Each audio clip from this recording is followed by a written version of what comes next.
ఏలూరు జిల్లా జంగారెడ్డిగూడెం అంతర్జాతీయ చిన్నారులకు పల్స్ పోలియో కార్యక్రమం. పల్స్ పోలియోను క్షేత్రస్థాయిలో నిర్మూలించాలని రోటరీ ఆశయం. పట్టణంలో ముందుగా ఏరియా హాస్పిటల్ మరియు కొత్త బస్టాండ్లోని పల్స్ పోలియో కేంద్రాలను రోటరీ ప్రతినిధులు సందర్శించి పోలియో చుక్కలు వేశారు.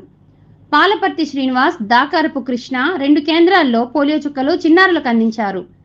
ఈ సందర్భంగా రోటరీ జిల్లా రీజనల్ చైర్మన్ పాలపర్తి శ్రీనివాస్ మాట్లాడుతూ, ప్రపంచవ్యాప్తంగా పోలియోను రూపుమాపే క్రమంలో అంతర్జాతీయ రోటరీ వివిధ సంస్థలు, ప్రభుత్వాలతో కలిసి పనిచేస్తోందని, పోలియో చుక్కలను ఉచితంగా అందించే కృషిలో రోటరీ క్రియాశీలక పాత్ర పోషిస్తోందని, పోలియో రహిత సమాజం రోటరీ లక్ష్యమని, క్షేత్రస్థాయిలో వైద్య ఆరోగ్య శాఖ సిబ్బంది, అంగన్వాడీ, ఆశా మరియు విద్యార్థుల కృషి అభినందనీయమని అన్నారు. ఈ కార్యక్రమంలో ఏరియా హాస్పిటల్ సూపరింటెండెంట్ బేబీ కమల మరియు ఆర్టీసీ బస్టాండ్ రోటరీ అధ్యక్షుడు రామ్ గోపాల్ అలియాస్ గోపి, కార్యదర్శి హనుమాన్ తిలక్, రోటరీ జిల్లా అసిస్టెంట్ గవర్నర్ దాకారపు కృష్ణ మరియు సిటీ కేబుల్ ఎండి పాలపర్తి శ్రీనివాస్, కేఎల్ఎన్ ధన్ కుమార్ మరియు రోటరీ సిబ్బంది తదితరులు పాల్గొన్నారు.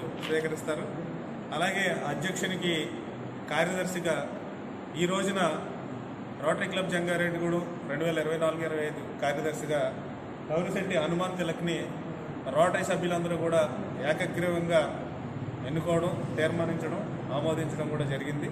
వీళ్ళిద్దరూ కూడా 2024-25 సంవత్సరానికి జంగారెడ్డిగూడెం రోటరీ క్లబ్ అధ్యక్ష కార్యదర్శులుగా జూలై 1, 2024 నుంచి బాధ్యతలు స్వీకరించి రోటరీ క్లబ్ జంగారెడ్డిగూడెం యొక్క పేరు ప్రతిష్టల్ని, అలాగే సమాజానికి మరిన్ని సేవా కార్యక్రమాలు వీరి ద్వారా అందాలని మనస్ఫూర్తిగా మేమందరం కూడా సభ్యులందరం అభినందనలు తెలియజేస్తూ సెలవు తీసుకుంటాం. రోటరీ జంగారెడ్డిగూడెం తరఫున ఈ పోలియో చుక్కల కార్యక్రమానికి పెద్దలందరూ వచ్చి వాళ్ళ విలువైన సమయాన్ని కేటాయించి ఈ పోలియోకి చాలా ఉపయోగపడుతున్నారు. అలాగే మన రోటరీ తరఫున వచ్చే ఫండ్ను కూడా పోలియోకి అందజేసి ప్రపంచంలో ఉన్న పోలియోని రూపుమాపడానికి చాలా కృషి చేయడానికి రోటరీ చాలా సహకరిస్తుంది. చాలా ధన్యవాదాలు.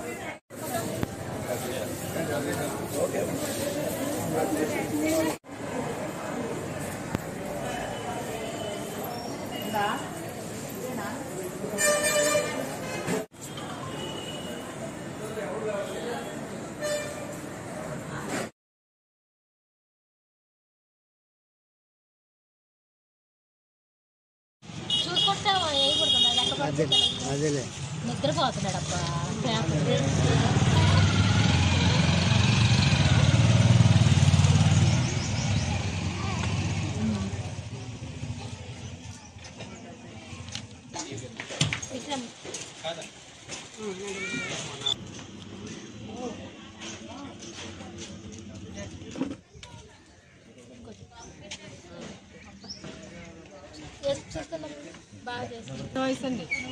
మూడేళ్ళు సెకండ్ అయిపోయింది. సెకండ్ తండ్రి పేరు రవికుమార్.